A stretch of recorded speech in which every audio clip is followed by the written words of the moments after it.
j'avais prévu de saluer les présidents, les recteurs, les dirigeants d'entreprise, bien sûr, et tous mes collègues, en remerciant Mme Aubard de la distinction qu'elle a voulu faire de notre expérience et de notre collaboration entre nos deux universités.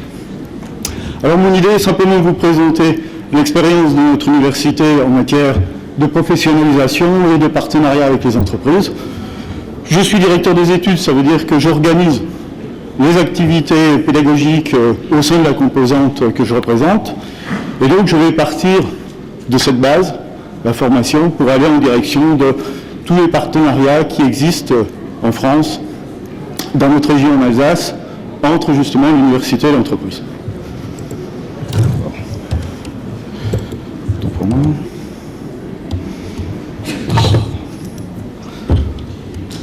Voilà. Alors, dans un premier temps, je rappelle les choses assez évidentes, à savoir que le rôle premier de l'université, c'est la création de nouveaux savoirs et leur transmission vers les étudiants. Et, vous le savez, donc, le fameux processus de Bologne, traduit par certains par LMD, a, entre autres choses, demandé un accroissement de l'employabilité des étudiants. Et, effectivement, la professionnalisation va répondre à cet enjeu. Mais, en parallèle de cette préoccupation, il y a effectivement des relations directes entre l'université et l'entreprise qu'il faut développer, qui recherchent, comme je l'ai entendu tout à l'heure avec mes prédécesseurs, à satisfaire toutes ces envies, tous ces besoins d'innovation, de transfert de technologie, et pour une université, de valorisation de ce que représente la recherche. Alors, au niveau des formations, l'employabilité, c'est, et on l'a déjà entendu auparavant, la fameuse réflexion sur l'adéquation des formations et de l'emploi. Et effectivement, pour bien répondre à cette question, il faut dans un premier temps identifier les besoins. Alors, identifier les besoins, c'est bien évidemment penser aux débouchés, les traduire en termes de compétences qu'il va falloir développer dans les formations, et réfléchir à l'évolution prévisible des métiers et des activités qui vont nécessiter donc une capacité d'adaptation de la part de nos étudiants. Pour cela, on va définir une offre de formation adaptée, on va élaborer des contenus de formation et choisir des méthodes pédagogiques pas nécessairement originales, mais bien adaptées à l'idée de transmettre ces connaissances. Et on va faire cela en impliquant les entreprises. Alors l'implication des entreprises chez nous se traduit par des formations dites en alternance, donc des périodes qui vont voir alterner des enseignements à l'université et des apprentissages en entreprise, les stages bien évidemment, des projets tutorés, donc des réflexions qui lient bien évidemment nos étudiants à des problématiques industrielles qui se passent au sein de l'université mais qui répondent effectivement à des besoins, des envies de la part des entreprises. Et la participation de représentants des entreprises à nos enseignements. Petite remarque, puisqu'il faut faire attention quand on ouvre la porte à ne pas la laisser s'ouvrir trop grand. Les formations doivent intégrer, mais aussi dépasser le souci utilitaire des entreprises, parce qu'il est vrai que souvent, nous avons entendu les entreprises vouloir limiter finalement la transmission de connaissances aux besoins qu'elles-mêmes avaient identifiés, en oubliant donc cette réflexion sur la capacité d'adaptation et d'évolution. On peut citer un exemple, puisque, je l'ai dit, dans le forum, il y a cette mise en évidence de la réflexion sur les licences professionnelles, le cahier des charges des licences professionnelles tel qu'il est défini en France. Alors, vous voyez, les licences professionnelles doivent être conçues et organisées dans le cadre de partenariats étroits avec le monde professionnel, et on a cette exigence au niveau des dossiers de demande d'habilitation de la part du ministère. Ça veut dire qu'on doit faire apparaître la réalité d'une participation des entreprises à la conception de la formation. On doit faire apparaître la réalité de leur implication dans la réalisation des formations. Et on doit obtenir leur soutien pour asseoir le projet que l'on a en termes de licence professionnelle. Alors, ce soutien, on l'obtient de la part des entreprises, parfois, et dans des secteurs comme la mécanique, puisque vous l'avez entendu, je suis du secteur de la mécanique, on a une représentation patronale très forte, et donc à ce moment-là, on travaille plutôt avec les branches professionnelles qui nous apportent leur soutien ce qui permet effectivement de faire passer les dossiers plus facilement. Nous avons eu quelques dossiers de licence professionnelle qui ont été arrêtés parce que nous n'avions pas le soutien explicite de l'UIMM, qui est la représentation patronale de la mécanique en France. Cette professionnalisation, on l'avait de toute façon déjà entamée dans les autres formations, et on a continué bien évidemment à la développer, inspiré aussi des exigences qu'il y avait par rapport aux licences professionnelles. Dans les formations donc plus classiques universitaires, la licence et le master, nous avons prévu que l'étudiant doit être progressivement amené vers l'entreprise, car nos étudiants qui arrivent, bacheliers, ont en général une connaissance quasi complète de ce qu'est le monde de l'industrie. Donc il faut accompagner cette découverte, elle se fait progressivement, il faut les amener à découvrir les métiers, les confronter aux réalités des problématiques industrielles en acceptant que ce soit les critères des entreprises qui prévalent aux critères universitaires.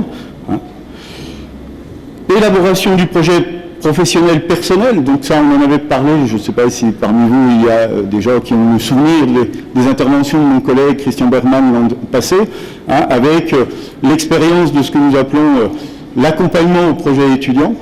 Donc dès la première année, les étudiants à l'université française maintenant ont comme ceci des unités d'enseignement qui les amènent à formaliser leur projet personnel, qui les amènent à rencontrer des acteurs métiers, et qui les amènent à avoir une réelle réflexion et surtout une curiosité en direction des entreprises. Évidemment, il y a la réalisation des stages. Alors les stages, chez nous, certains sont imposés dans les cursus. Si je prends l'exemple même de notre composante, nous avons un stage de production qui est inséré dans la licence normale, pas la licence professionnelle. Donc là, on place les étudiants en production, on est au contact des entreprises et on place 4 étudiants par entreprise, l'idée étant qu'ils soient pendant 1 mois totalement en production au milieu des opérateurs. On leur demande d'observer l'entreprise et de distinguer quelques fonctions. Comme ils sont 4, on peut distinguer 4 fonctions par entreprise et on leur donne ce petit cahier des charges au niveau de la licence. Au niveau du master, c'est un semestre entier en entreprise. Et cette logique de stage est aussi présente sous la forme de ce que nous appelons les stages conseillés. C'est-à-dire que l'université peut permettre à des étudiants qui en ont envie de réaliser un stage. Nous avons un support réglementaire qui le permet, donc l'étudiant restera étudiant, mais peut aller faire des stages pendant les périodes de vacances pour justement se faire une meilleure idée sur, pourquoi pas, un secteur d'activité auquel il avait pensé et qu'il aimerait choisir pour son projet professionnel personnel. Et puis il y a la réflexion sur l'insertion professionnelle, donc cet accompagnement qui est souvent basé sur les derniers stages, où on les fait bien réfléchir le choix de l'entreprise dans laquelle ils vont aller par rapport à un projet personnel qu'on veut voir formalisé. Et puis, à l'issue de cette expérience, on les fait aussi réfléchir sur ce qu'ils voulaient faire, ce qu'ils ont eu et quelles sont les nouvelles attentes qu'ils peuvent avoir, aussi bien en termes de formation qu'en termes d'orientation par rapport à leur projet personnel. On parlait tout à l'heure d'implication, vous avez vu que cette réflexion est présente chez vous aussi. L'implication des entreprises dans la réalisation des formations, c'est une participation des professionnels aux enseignements. Alors, certains professionnels peuvent prendre en charge complètement un enseignement, d'autres préfèrent participer à un enseignement, donc toutes les formes sont envisageables. Et bien évidemment, il y a l'accueil de stagiaires qui se fait au travers d'un maître de stage qui devient un réel partenaire en termes de formation. Donc pour nous, il doit être associé à cette activité de formation en entreprise et notamment nous insistons sur sa participation à l'évaluation, ce qui surprend encore, sachez-le chez nous, certains des maîtres de stage qui auraient tendance à s'éclipser au moment de l'évaluation, considérant qu'ils ne seraient pas quelque part le bienvenu dans cette activité d'évaluation qui serait le propre des enseignants. Donc on leur ouvre cette porte et c'est effectivement un bon moyen de les attirer vers cette participation à la formation des étudiants au travers des stages. Autre chose originale, puisque tout à l'heure j'entendais des questions sur comment faire en sorte que les entreprises, que les universités prennent conscience des besoins réels des entreprises. Chez nous, se sont mis en place des conseils de perfectionnement qui soit sont limités à des formations, soit s'adressent à des composantes entières. Alors l'idée, c'est tout simplement de créer une instance de réflexion dans laquelle on va à parité avoir des représentants du monde professionnel et des enseignants. Et là, on ouvre effectivement tous les champs d'investigation qui correspondent au programme, au contenu, à la pédagogie. Donc là aussi, on retrouve le rôle des stages, on retrouve le rôle des projets, et on peut même s'autoriser à penser des remises en question de méthodologies d'enseignement qui pourraient être un peu trop académiques et qu'il faut faire progresser vers l'application pratique. Alors, maintenant on va zoomer en arrière et regarder le contexte dans lequel nous nous trouvons pour pouvoir faire tout ceci, parce que c'est vrai que nous avons des choses qui sont construites en dehors de l'université. Le problème n'est pas qu'un problème de l'université, c'est aussi un problème des entreprises. Et évidemment, le monde socio-économique qui nous entoure se devait d'apporter des réponses aussi à ces réflexions que nous avons de l'adéquation entre la formation et vous voyez que nous avons la chance d'avoir des conventions de formation par la recherche en entreprise qui existent, qui vont agir à divers niveaux dans les formations. Il y a ce qu'on appelle les conventions Cortex, qui concernent au départ les bacs plus 2, donc chez nous BTS, DUT, qui concernent maintenant les licences professionnelles aussi. L'idée, c'est une PME limitée à un effectif inférieur à 250 personnes, un projet innovant, un centre de compétences en général, donc une université, parfois un établissement autorisé à faire des enseignements supérieurs comme le lycée, et un diplômé qui va être embauché au moins pour une année. Il y a, vous voyez, des subventions qui vont permettre de rémunérer le diplômé et de payer le centre de compétences pour sa participation. Donc vous voyez, nous on est intéressés puisqu'on va gagner quelques 2000 € à chaque fois, et l'étudiant va avoir un emploi au moins stabilisé sur l'année avec un salaire qui est relativement énorme. À un niveau un peu plus haut, nous avons ce qu'on appelle les conventions de prisme. La convention de prisme, comme vous voyez, c'est des étudiants, on recommence à reprendre là au niveau des licences professionnelles, et on va jusqu'au bac plus 5, donc master, toujours une PME, ça c'est une exigence de la région, une PME inférieure à 250 personnes, un projet de stage qui est au moins de 4 mois. Alors quand je dis un projet de stage, c'est vrai qu'on nous autorise aussi la prise en considération de projets qui seraient conduits à l'université, mais là il faut vraiment montrer que c'est en relation étroite avec les entreprises. Donc en général ce sont plutôt des stages qui donnent lieu à des conventions prisme. Toujours un centre de compétences, là une université, et il y a une subvention, vous voyez, de 600 € par mois qui va être versée par, en fin de compte, le conseil régional à l'entreprise pour qu'elle rémunère le stagiaire, et à ce moment-là, il y a une exigence de rémunération du stagiaire à l'ordre de 700 €. Donc l'entreprise se doit de mettre 100 € en plus des 600 qui sont prévus, et le centre de compétences reçoit 1800 € pour chaque participation à une convention prise. Et puis enfin la grande convention, je pense que vous la connaissiez sûrement, convention industrielle de formation par la recherche, les fameuses bourses chiffres, qui permettent donc là de réaliser une thèse en entreprise, avec un contrat d'embauche de 3 ans, durée de la thèse, qui implique un laboratoire, et là encore vous avez une aide, vous voyez 14 000, un peu plus de 14 000 € de subvention annuelle pour rémunération du thésard, qui lui, normalement, devra avoir un salaire de l'ordre de 20 000 € par an. Le gestionnaire au niveau de notre région, c'est ce qu'on appelle l'Agence régionale de l'innovation, ou Alsace Technologie. C'est tout simplement un service du Conseil régional d'Alsace qui gère toutes ces subventions, qui viennent en partie de l'État, qui sont fournies par le Conseil régional, et qui permettent de faire fonctionner ce dispositif. Vous voyez, il y a un contexte quand même qui est très favorable au développement des relations entre l'université et l'entreprise, avec un intéressement qui va en direction de tous les acteurs. Et n'oublions pas l'étudiant, puisqu'ici, l'idée de la rémunération de l'étudiant, c'est avoir des étudiants motivés sur des projets innovants. Toujours dans le thème de valorisation de la recherche, le contexte dans lequel on évolue, l'université doit se faire connaître pour permettre aux entreprises de mieux cerner ce qu'on peut leur apporter. Pour cela, au niveau de notre université, un service a été mis en place. Et ces missions, vous voyez, c'est dans un premier temps d'amener les laboratoires à traduire leur savoir-faire en termes de compétences compréhensibles par les entreprises. Et bien évidemment, de faire une information en direction des entreprises tout en facilitant la mise en rapport de ces laboratoires avec les entreprises. Chez nous, ça se traduit par un service qui, lui, appartient à l'université, financé par l'université, qui s'appelle l'ULP Industrie, puisque nous sommes Université du Pasteur. Et c'est un service, vous voyez, d'activité industrielle et commerciale, donc il va pouvoir passer des contrats. Il y a 15 personnes qui travaillent dans ce service pour notre université. Notre université a une taille de l'ordre de, disons, 17 000 étudiants. Donc 15 personnes travaillent là-dessus et à peu près, en moyenne, 200 contrats de recherche sont signés par an grâce à ce type de relation.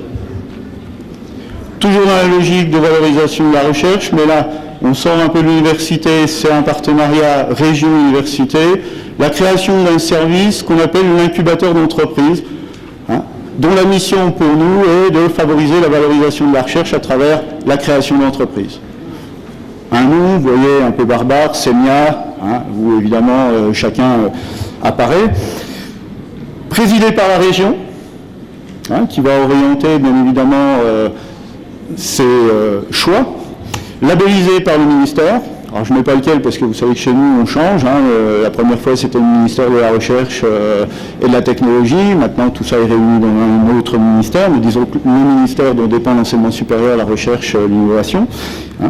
Financé par la région, par le ministère et le Fonds social européen. Vous voyez là depuis qu'il existe, donc le SEMIA existe depuis, disons, 4-5 ans. 350 projets qui ont été présentés, 48 projets qui ont été incubés, c'est-à-dire qui ont été accueillis dans des locaux qui sont des locaux mis à disposition de l'université, parfois par le conseil régional, mais disons qu'ils sont en général chez nous. C'est à l'intérieur de l'université que ces incubateurs existent réellement. Et finalement, 35 entreprises en Alsace ont été créées grâce à ce type de collaboration.